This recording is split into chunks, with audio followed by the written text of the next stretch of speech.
Havia então, por todo esse histórico, né, um clima favorável à minha adesão.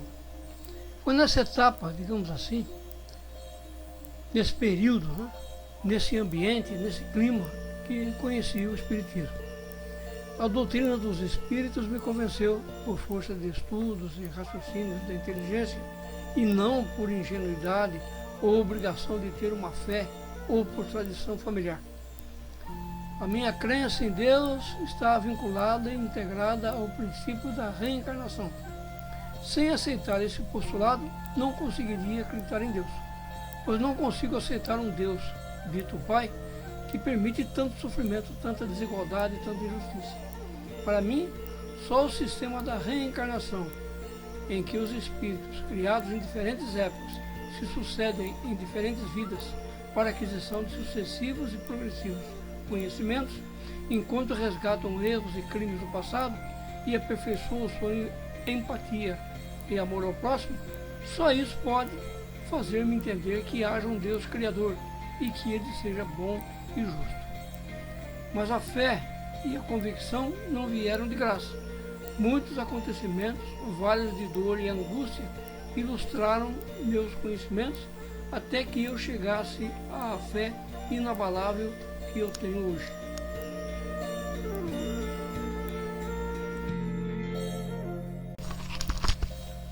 A vida dos espiritistas não era fácil. Em Agudos, minha terra natal, houve uma época em que havia muito preconceito contra os espiritistas, como eram chamados. Mulheres fanaticamente católicas chegavam a fechar, a bater as janelas quando um espírita passava pela rua, em frente de sua casa. Os padres mais rigorosos excomungavam os adeptos da nova religião, dizendo que lidavam com os demônios e coisas que tais, chegando mesmo a recomendar que suas amizades e companhia fossem evitadas. A duras penas, tudo passou. Na minha terra, o espiritismo, da época da minha juventude em diante, sempre foi muito respeitado pelas obras sociais que desenvolveu, entre as quais o albergue noturno que recebia andarilhos e pessoas que viajavam sem recursos, sem poder pagar hotéis ou pensões. A importância e significado do Sr. Ferreira. Um dos responsáveis pela evolução e prestígio do movimento era o Sr. José Inácio Ferreira e sua esposa, Dona Isabel, pessoas íntegras e responsáveis que lideraram uma nova concepção de caridade naquela cidadezinha. O Sr. Ferreira e Dona Isabel são baluartes. A importância e significado do Sr. Ferreira.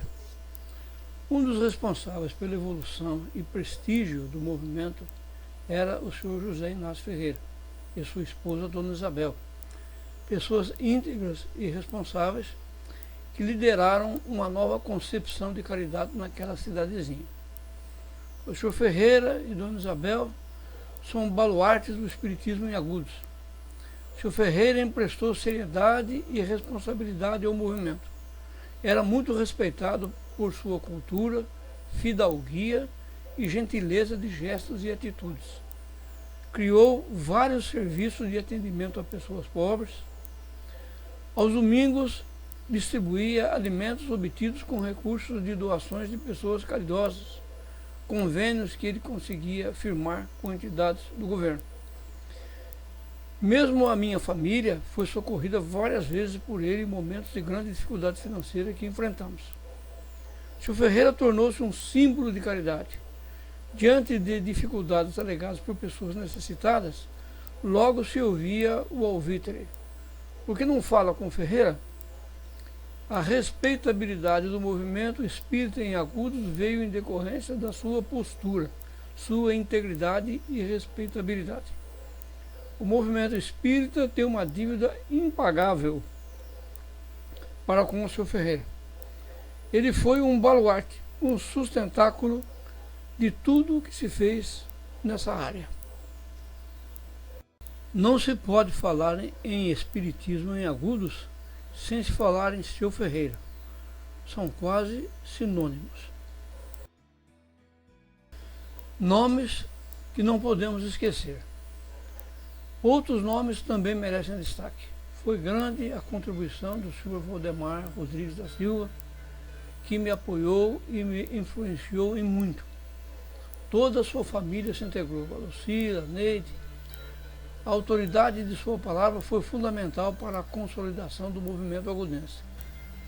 Médiuns de grandes recursos, como a senhora de Sante, Dona Helena, Dona Antonina, Dona Mica Kitamura, foram sustentáculos do Espiritismo.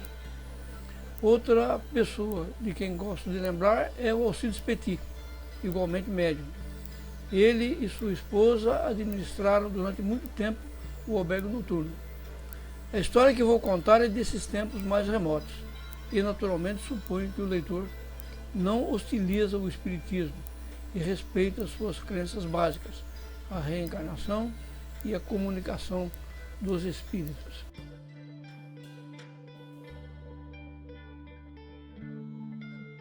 Quase me esquecia de citar o Dr. João Geraldo Gatti, dentista que passou a oferecer seus serviços gratuitos semanalmente no Centro Luz, Amor e Caridade.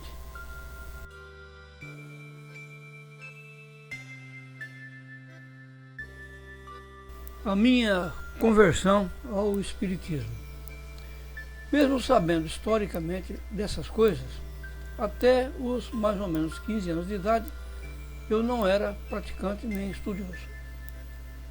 Certa ocasião, meti-me numa enrascada financeira. As causas estão confusas na minha memória nesse instante. Mas me lembro que tinha comprado um violão simples, instrumento pelo qual me empolgara, e havia um saldo a pagar. Um comerciante de Agudos me ofereceu umas utilidades, acho que roupas e coisas para jovens, e eu comprei achando que iria pagar nessa ou naquela circunstância. O homem me deu crédito e a dívida chegou a um ponto que percebi impagável. Tive que envolver meu pai nesse imbróglio, o que me deixou muito mal. Senti-me fracassado e humilhado, apesar de o meu pai ter conduzido minha crise com atitudes paternais, ainda que forçando o meu reconhecimento de culpa.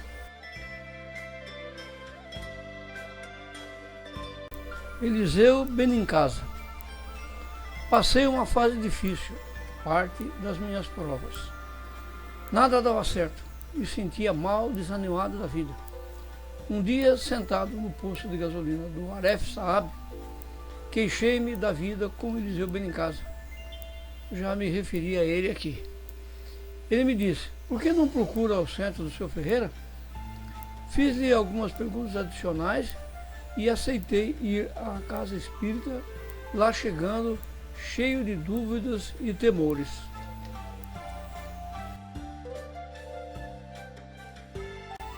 O Sr. Ferreira já me conhecia, até já havia ajudado minha família depois que meu pai se separara de minha mãe. Me recebeu com cortesia e eu fiquei aliviado em saber que o ambiente não era assustador e cheio de mistérios, nem era escuro, como algumas pessoas contrárias me fizeram crer. Expus ao Sr. Ferreira minhas queixas da vida. Ele só disse para voltar lá com frequência, tomando passes e bebendo água magnetizada pelos espíritos. Continuei indo, fui gostando, comecei a estudar, fui me entusiasmando com a lógica da doutrina, até que um dia me considerei realmente um espírita. Fui me entusiasmando, me envolvendo. Certa ocasião pedi para falar da tribuna, para fazer um depoimento de gratidão por tudo quanto havia mudado em minha vida. Lembro que estava nervoso e hesitante, mas falei. E o Sr. Valdemar elogiou a minha fala, provavelmente para me incentivar. Cheguei a escrever um opúsculo, ABC do Espiritismo, onde reproduzi o que havia entendido da doutrina espírita. Eu escrevi um apêndice sobre isso. Minha vida mudou para melhor. Já estava na brama a essa altura. Fui me envolvendo cada vez mais. A vida fluía. Eu passei a integrar a administração do Centro Espírita. do seu Ferreira. Foi se formando um grupo à parte que passou a estudar e exaltar as obras de André Luiz. Convencidos de que a obsessão é um dos principais problemas da saúde física e psicológica, adotamos a implantação de um trabalho especializado às quartas-feiras, que eu passei a dirigir, tendo como apoio a inesquecível médium Dona Aniceta, que recebia o espírito mentor da casa, ao cunhado Mãe Maria. Momentos memoráveis foram vividos nessa época, quando foi possível realizar trabalhos de alto significado para a casa. Formou-se uma equipe unida, de acepção e atitudes homogêneas. Para mim, foi um período de grandes realizações espirituais. Corrigindo, a reunião era às terças-feiras.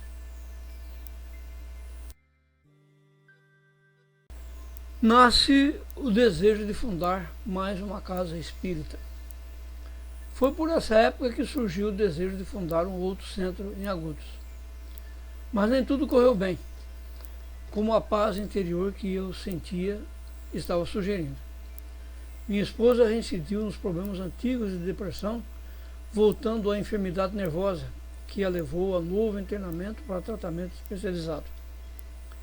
Mas tudo foi vencido e triunfamos, graças a Deus. A melhor prova está aí, no sucesso da Casa André Luiz, que completará 40 anos no dia 26 de fevereiro, próximo vindouro.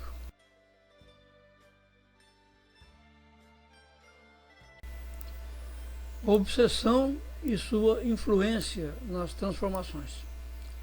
Por que estou falando tudo isso e fazendo essa retrospectiva?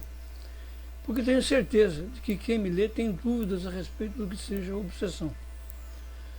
Foi conhecimento e o sofrimento da obsessão que me fez compreender melhor o que era o Espiritismo e de que forma essa religião pode ajudar pessoas que têm sofrimentos às vezes inexplicáveis e dolorosos. A verdade é que o Espiritismo protegeu muito a minha vida, a nossa vida de família. Salvou-nos de sérios danos e de graves consequências, apesar do que sofremos. A verdade sobre a real conversão. Há 3 momentos especiais que vivenciamos ao adotar o Espiritismo como religião. Primeiro é quando nós entramos no Espiritismo, aceitando seus princípios, sua lógica e inteligência, em verificando os benefícios que provocaram em nós quando de sua assunção. Depois é quando o Espiritismo entra em nós e nos convencemos de suas verdades. Resolvemos adotá-lo intimamente como nossa religião e confessando-o para todas as pessoas. Depois é quando o Espiritismo sai de nós, ou seja, quando nos vem o desejo de compartilhar, retribuir sua ajuda, de divulgá-lo, para levar a outras pessoas os benefícios da sua aceitação. É quando nos dedicamos à caridade, a obras sociais, aceitamos cargos e encargos na instituição a que nos dedicamos. Eu passei por isso, minha trajetória foi parecida. Aliás, deve ter acontecido com todos os espíritas sinceros. Esses 3 princípios foi ensinado por uma brilhante conferencista a que eu assisti em Bauru. O que a brilhante conferencista não falou é que existe uma 4ª fase, aleatória, que em geral nos leva ao fracasso, se não formos fortes o suficiente. É quando a nossa invigilância insuflada ou assessorada por agentes das trevas, daquele grupo de que falei na introdução, conseguem que fiquemos de costas para o Espiritismo, amolecendo e aviltando a nossa convicção, conquistada muitas vezes com lágrimas.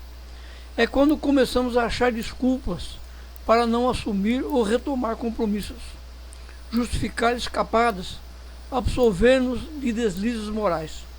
Uma bebida alcoólica aqui, uma farrazinha ali, uma traição acolá, uma aventura sexual mais além, e quando nos damos conta, estamos como que de costas para o Espiritismo. E como nos ensinou Jesus, não podeis servir a dois senhores. Não podeis servir a Deus e a Mammon.